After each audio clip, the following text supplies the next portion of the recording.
the best pineapple upside down! Huwag niyong kalimutan na isali ito sa inyong handa ngayong Noche Buena. I promise you, hindi ka talaga magsisisi. Kaya, isali niyo na ito sa inyong handa ngayong Pasko. Ay, naku, parang ayaw ko nang tigilan yan. Naku, kung pwede lang. Super sarap talaga siya. Ay, naku. Perfect. Okay, dito sa size 8x2 na baking pan, lagyan natin ng melted salted butter, 1/2 cup. At lagyan din natin ng 1/2 cup brown sugar. Ikalat lang natin hanggang sa ma-fully cover ng sugar ang bottom ng ating baking pan. Dito naman sa ating 8 pieces na pineapple slice, tanggalin lang natin ng syrup para ma-absorb niya yung butter and sugar. Then, ilagay na natin doon sa ating baking pan. Unahin natin yung pinaka-center. Tapos, yung iba, in-slice ko lang para mag-fit in dyan sa ating baking pan. At nilagyan ko rin yung tabi. So, tamang-tama siya, 8 slices ng pineapple. Dito naman sa ating maraschino, kunan din natin ang syrup using the paper towel para hindi magmancha doon sa ating butter mixture. Pagkatapos niyan, ilagay na natin doon sa mga empty space ng pineapple. I-set aside muna natin.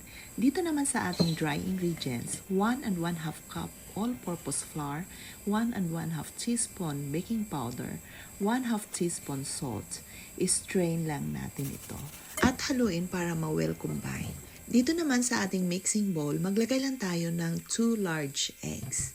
At i-beat natin ito. Habang binibit natin, lagyan natin ng 3/4 cup white sugar.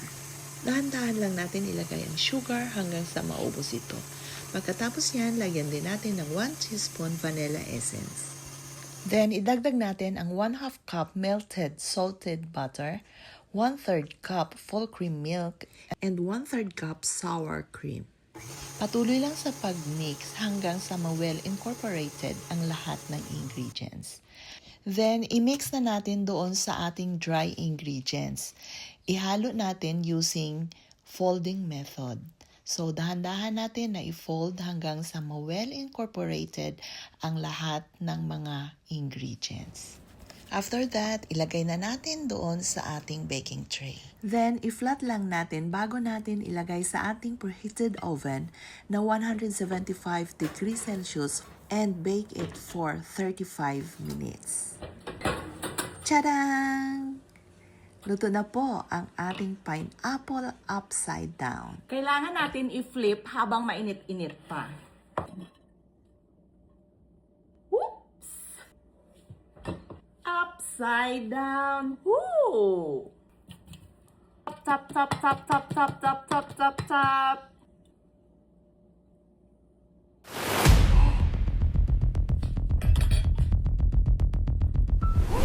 Wow! Oh my goodness! Looks perfect! This is my pineapple upside down. Okay! So good!